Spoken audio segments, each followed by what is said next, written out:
গঙ্গারামপুর ব্লকের নন্দনপুরে মসজিদের জমিকে কেন্দ্র করে সংঘর্ষের ঘটনা ঘটল। এলাকায় বোমাবাজি চালালো গ্রামবাসীরা।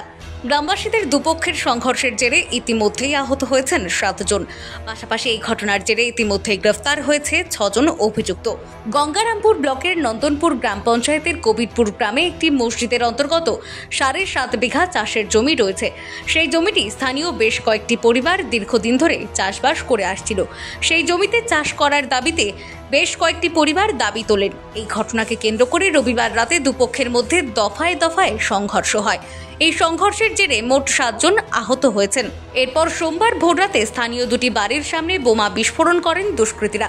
বোমা বিস্ফোরণের ঘটনায় পরপর এলাকা জুড়ে চরম আতঙ্কের পরিবেশ সৃষ্টি হয়েছে। এই ঘটনার পর এলাকায় পুলিশ পিকেটিং বসানো হয়েছে। এলাকার শান্তি রক্ষায় কড়া পুলিশি টহলদারি ও নজরদারি চলছে। এ বিষয়ে এক পক্ষের গ্রামবাসী মঞ্জু বিবি ও সুফিয়া বিবি বলেন, জমি নিয়ে আমাদের সম্পত্তি আছে, ওই জমি নিয়ে গন্ডগোল। কত জমি আছে? কতখানি জমি? 7.5 বিঘা মাটি আছে। আচ্ছা, ওটা কারা চাষ করে? ওই যে মোশরেফ বাবলু করে, মোশরেফ করে, বাবলু করে, রকি করে, 4 জন করে। হ্যাঁ, তো সেটা আপনারা কি চাইছেন? আর আমরা বলছি কি, অতদিন ধরে ওরা খালো, তাহলে আমাদেরকে এখন দুঃখ সব জায়গায় হয়েছে, আমাদেরকে তো আমরা গরিবরা এখন চাষবাস করে খাবো, ওরা তো অনেক দিন ধরে খেয়েছে বা খাচ্ছে, তাই আমাদেরকে দিবে না, ওই জন্য ওই মূলে আমাদেরকে মারছে। ওই কারণে গন্ডগোল, ওই কারণে গন্ডগোল। আমার ছেলেরা একটু মারামারি করতে যায়।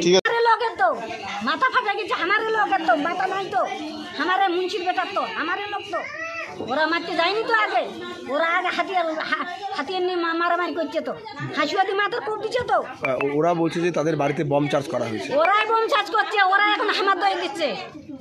আপনাদের না, আমার হাতিয়ার কিচ্ছু নাই। যদিও অপরপক্ষের গ্রামবাসীরা পুলিশের বিরুদ্ধে একাধিক অভিযোগ তুলে সরব হয়েছেন। এ বিষয়ে অপরপক্ষের গ্রামবাসী হাজরা খাতুন ও নাসিমা বিবি বলেন, আমরা মানুষ বলে না যে মৃত্যুর মুখ থেকে যে বেঁচে আসে, যে ওই সময়ের মধ্যে আমরা গেছি, যে বাচ্চা কাচ্চা নিয়ে যে বাড়িতে আছি, যে মানে কোথায় জীবনটা লুকাবার জায়গা নাই। এই অবস্থায় আমাদের বাড়ির সামনে হচ্ছে বোমা ফুটিয়েছে। তো আমরা একটা বিচার চাই। তো বাচ্চা কাচ্চা নিয়ে আমরা থাকবো কোথায়? এখন আমাদের সেফটি চাই। পুলিশ থাকার অবস্থায় ওরা বোমা ফুটিয়েছে, তাহলে পুলিশ করছেটা কি? আমরা এটার বিচার চাই। পুলিশ ডিম খাচ্ছে, তো ঠিক আছে, ডিম খাচ্ছে, চা বিস্কিট খাচ্ছে পুলিশ, তাহলে আমরা এখন যাবো কোথায় বাচ্চা কাচ্চা নিয়ে? কালকে রাত্রি হয়েছিল, আমার স্বামী বাড়িতে আসলো, আসে খাওয়া দাওয়া করে বাইরে গেল।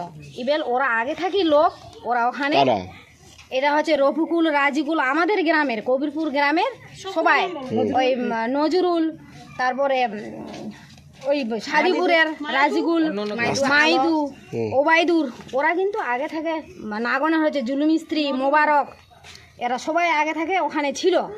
আর এক দেখার সঙ্গে সঙ্গে বলছে কি আরে এ বের হয়েছে, একে আগে ধরো প্রথমে। তখন এ দৌড়ে বের হয়ে ওখান থেকে মাঠ থেকে এসে বাড়ির ভিতর ঢুকে, তখন আমাদের গ্রামের লোককে, মামাদেরকে ফোন করলো, বলছে কি আমাকে পিটাই ঢুকাই দিল, এই কারণে ওরা লাঠি নিয়ে আসছে, আমি তো একাই, তোমরা আসো। এই ঘটনার সঙ্গে রাজনৈতিক কোনো যোগ রয়েছে কিনা, এই ঘটনার মূল দোষী কারা, তা খতিয়ে দেখছে গঙ্গারামপুর থানার পুলিশ। গঙ্গারামপুর থেকে বিশেষ প্রতিবেদন, নিউজ টুডে।